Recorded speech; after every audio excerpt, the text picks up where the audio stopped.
We move into then the later parts of the ego, which talks about something called separation.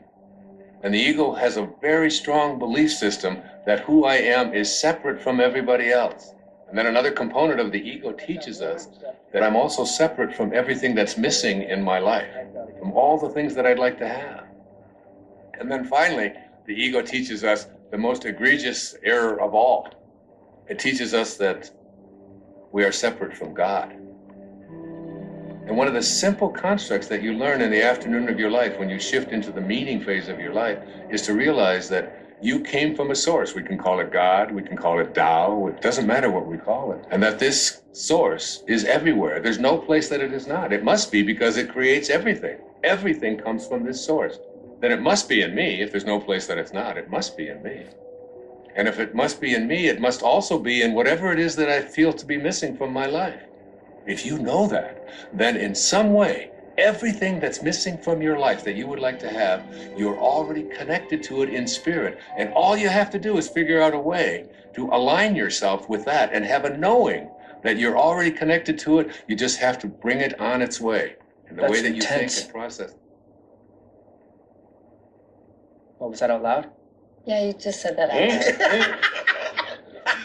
Sorry. That's okay. Sorry. It is intense. There's no question about it. It's very intense. Please continue. Okay. I was saying that as we move into the afternoon of our life, we take the same ego constructs that we learned in the morning of our life, which is all about competition, winning, being better than everybody else, and we try to apply these same constructs to the afternoon of our life. And what happens is we end up living a lie. For what was true in the morning, in the evening, has become a lie. The problem is we don't really know how to move into the meaning phase of our life. This is when we have to learn to go back to those first 9 months, from the moment of our conception until the moment of our birth. Lao Tzu speaks about this in the Tao Te Ching. Let yourself be lived by it.